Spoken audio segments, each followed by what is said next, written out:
Khamenei అనే నియంత చనిపోయాడు. ఆ దేశ ప్రజలు స్వీట్లు పంచుకుంటూ ఉంటే ఇక్కడ రోడ్ల మీద మాత్రం మన దేశంలో ఉన్న ప్రజలు గుండెలు బాదుకుంటున్నారు, కన్నీళ్లు పెట్టుకుంటున్నారు. సొంత దేశాన్నే నాశనం చేసిన ఒక రాక్షసుడి కోసం మన దేశంలో వాళ్ళు ఎందుకు ఏడుస్తున్నారు? వీళ్ళకి అసలు మానవత్వం అనేది ఉందా? మానవత్వం కంటే వీళ్ళకి మతపిచ్చే ఎక్కువ. అసలు ఈ అలీ ఖమేనీ ఎవరో తెలుసుకుందాం. ఇరాన్ ప్రజల పాలిట ఒక నరరూప రాక్షసుడి అలీ ఖమేనీ.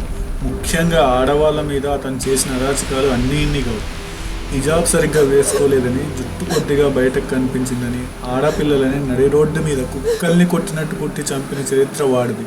స్వేచ్ఛగా బ్రతకాలి అని అడిగినందుకు వందలాది మంది మహిళలను జైల్లో పెట్టి చిత్రహింసలు పెట్టాడు వాడు.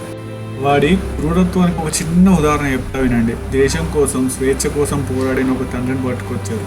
అతన్ని ఉరి తీయడానికి సిద్ధం చేశారు. అత్యంత దారుణం ఏంటంటే అతని చిన్న కూతురు ముందే ఉరి తీయాలని ఆయన ఎంత ఆర్డర్ వేశాడు. ఆ చిన్నారి కళ్ళ ముందే తండ్రి మీద కురితాడు బిగించారు. కానీ తండ్రి భయపడలేదు, కంట తడి కూడా పెట్టలేదు. తన కూతురికి, తన దేశానికి ధైర్యం చెప్తూ నవ్వుతూ ఆ ఉరికొయ్యను ముద్దాడి ప్రాణాలు వదిలాడు. ఆ నవ్వు వెనక ఇరాన్ ప్రజల స్వేచ్ఛా దాహం ఉంది.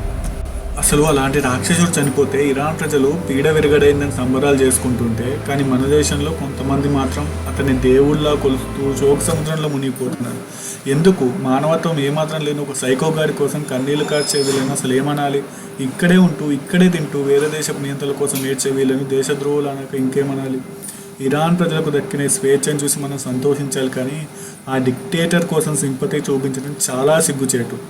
ఇరాన్ ప్రజల పోరాటానికి మనం సలాం చేద్దాం. స్వేచ్ఛ ఎప్పుడూ గెలుస్తుంది అని వాళ్ళు నిరూపించారు. మన దేశంలో ఉంటూ ఇలాంటి నియంత్రణలకు సపోర్ట్ చేసే వాళ్ళ నిజస్వరూపాన్ని అందరికీ తెలియజేయండి. ఈ వీడియోని ప్రతి ఒక్కరికి షేర్ చేయండి. ఇలాంటి దేశద్రోహుల గురించి మీరు ఏమనుకుంటున్నారు కింద కమెంట్స్లో చెప్పండి. జై హింద్.